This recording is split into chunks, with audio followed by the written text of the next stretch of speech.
everybody. This is Jean Rhyne, State Park Interpreter at the Antelope Valley, California Poppy Reserve.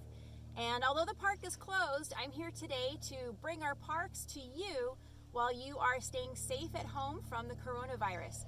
We do have the park closed now to reduce the possibility of transmission, so we do want you to stay home. But in the meantime, I wanted to show you what's going on out here today. It's April 11th. We're about halfway through our season. But first, I do have to tell you that we are also practicing safety measures to reduce the transmission of coronavirus.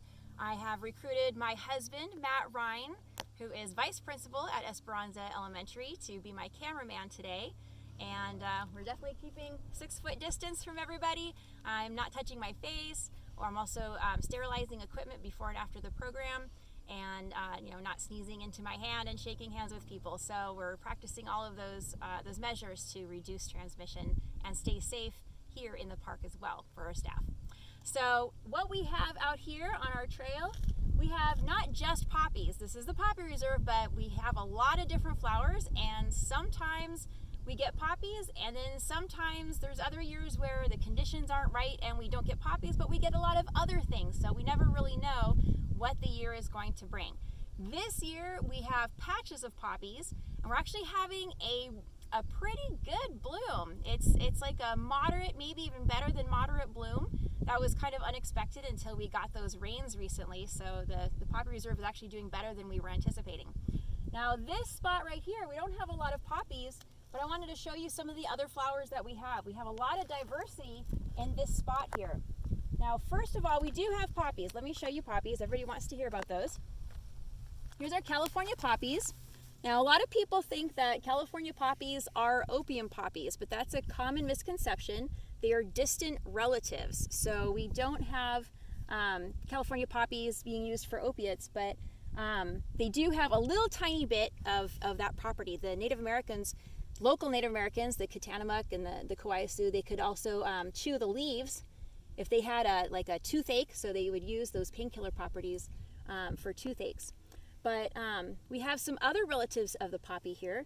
We've got a lot of cream cups. These are cream cups that are almost like tiny poppies, and they're also a distant relative. But you can see by the seed pod here, this is where you can see some resemblance to the opium poppies. This is what the opium poppy seed pod looks like.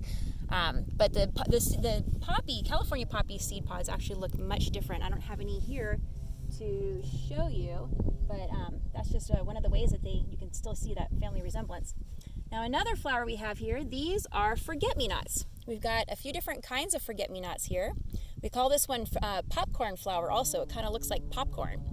Now another forget-me-not, we've got a bunch of little tiny forget-me-nots over here. These aren't even the smallest ones. We've got even smaller forget-me-nots that I don't see here. They're just little tiny white dots. But that's just an example of, it's not just poppies here, and if you stop and look, there's a lot more flowers than you may realize if you weren't looking closely. So some other flowers you can see. These are goldfields. Here's some more goldfields over here. Goldfields are relatives of sunflowers, and these little tiny flowers they'll cover hillsides with yellow. Here's kind of a nice patch right there of the goldfields. So a lot of people will see these hillsides covered with yellow, and they're really surprised to find out it's just from this little tiny flower, but a whole bunch of them. And there's a little painted lady butterfly. Now another flower that we have here, we've got some purple flowers. These are some little purple flowers here. These are red stem filary. Here's another one.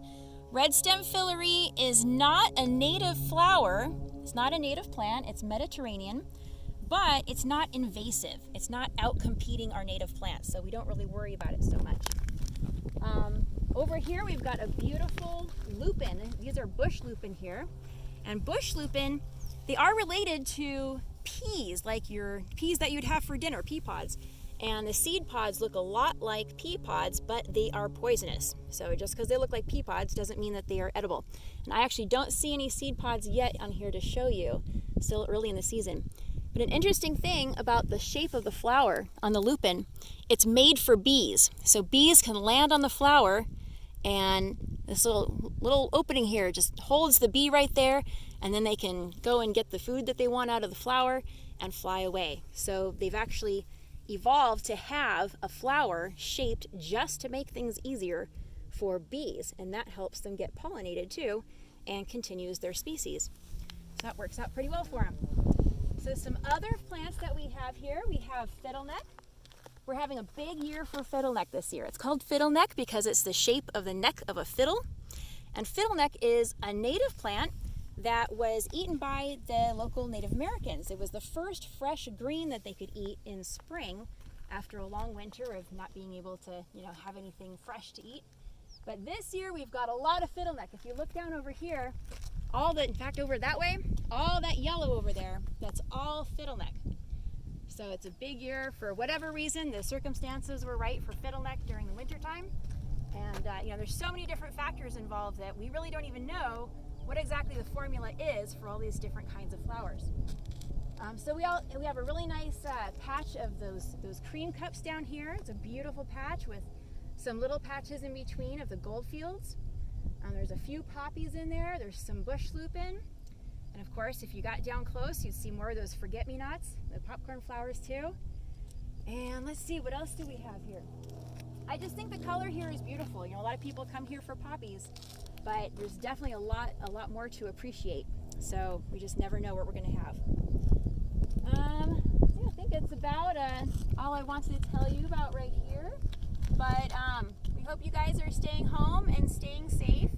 And thank you, Vice Principal Mr. Rhyne, for being my cameraman. And we hope to have the Poppy Reserve open again. We're hoping that the coronavirus will be ending soon and you guys can come out and visit us. So we'll definitely let you know when we're open again. So thanks for watching.